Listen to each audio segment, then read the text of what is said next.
Over the past year, we've brought you reviews on the Solo Stove Bonfire and Yukon fire pits, and today it's time to tackle the Solo Stove Station. So let's dive in.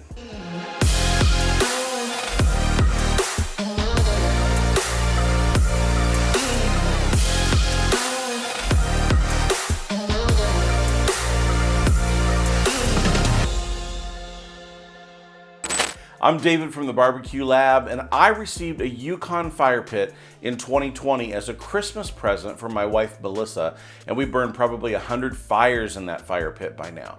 In 2022, we added the smaller Solo Stove Bonfire to the back patio, and we've needed a solution of where the unlit one goes when it's not in use.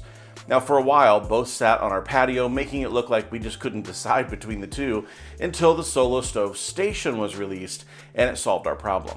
Now, the Station is both Solo Stove fire pit storage, wood storage to keep it dry, and also a storage for accessories. In this video, we're going to walk through how it works and who it's for, so let's start with the specifications. The Station is 52.5 inches tall and 34.25 inches wide. Now, it's 24 inches deep and weighs in at 47 pounds. It's made of cold-rolled aluminum, and it uses a UV PVC lined cover to protect the top, the front, back, and the sides. Now, the manual states that it can store up to 250 pounds of firewood and or fire pits and accessories. Now, there's all kinds of configurations you can use between fire pits, wood, and different accessories, but we gravitate towards storing the Yukon and the Bonfire most of the time. We assembled the Station during one of our build parties here at the lab, and our friend Will assembled the Station in under a half hour.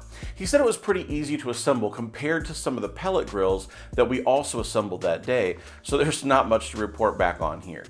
Now, when you look at the Station, you can see that there are two shelves configured in the unit.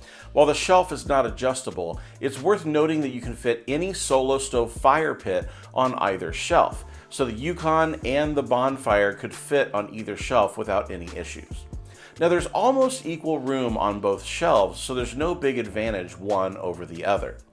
You can also store wood on either shelf to keep it dry between cooks, but we have a Woodhaven wood rack on our patio that keeps our wood dry. So this Station is used to keep our fire pits, cooking system, and accessories dry and organized.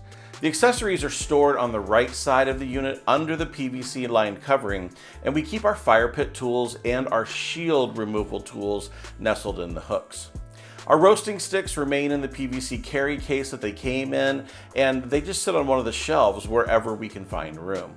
Our Yukon handle also fits on a shelf since that beast is heavy to lug around when it comes time to empty the ash from a burn. Now, there's quite a bit of room all around the unit, and it keeps things secure and out of the elements, which is exactly what we were looking for. Now, here's how the Station actually works. The PVC lined cover has 3 Velcro style catches on each side. Each panel of PVC has 3 catches on the left and 3 catches on the right. This configuration makes it so that you can unhook any panel, roll it up, and access what's underneath while leaving the other 3 sides down and keeping the elements out. When you roll up a panel, there's a toggle and loop that holds the panel while it's rolled up. So if you're out on the patio with a fire lit, you don't have to fight with panels flapping in the breeze all evening. Now, the top of the Station is a single piece of plastic, and it's not really designed to hold much weight. I wouldn't go putting a fire pit up here for very long, as it's really not designed to hold it. This piece seems like it's built to provide rigidity to the Station, as well as designed to keep things off the top with its curved shape. It's almost like the team knew that we humans like to stack stuff everywhere we can, and it would look way better if we couldn't stack stuff on top. Now, a tip of the hat to the savvy design team for that one. Now, that's about it for the Solo Stove Station, so let's talk about who this unit is the best fit for. Now, if you're into all things Solo Stove and a branded storage solution is what you're looking for, then this was built for you. If you have multiple fire pits for large and smaller gatherings, this is designed to be the place that you stash the one that you're not using and keep it looking as nice as possible out of the elements. Now, if you have a Solo Stove fire pit and you're limited on where you can keep your wood dry and close at hand, it's designed for that too. So the question then is, who isn't this for? Well, the consumer who bought a fire pit at a big box store for less than $100, this isn't really aimed at that market. The price for the Solo Stove Station at the time of this video is $599 US, and that's with $200 off the MSRP. Now, most consumers probably won't spend 6 times the amount they spent on their fire pit to store their wood, so that's who I'd say this isn't designed for. Now, this is for the die-hard Solo Stove owners who want a branded set. And if you're interested in the station, make sure you check out the link in the description below.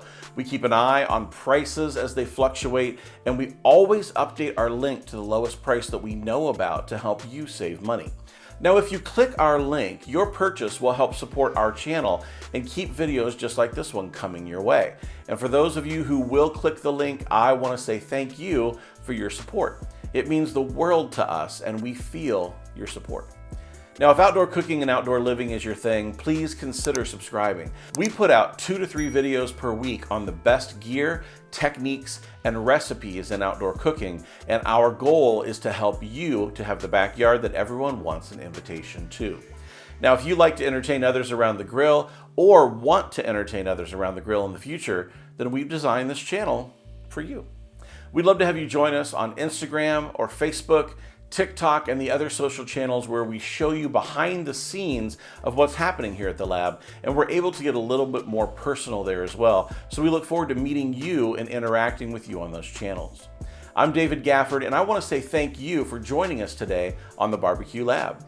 There's some great content coming up that you're not going to want to miss. So hit that subscribe button, and I can't wait to see you next time.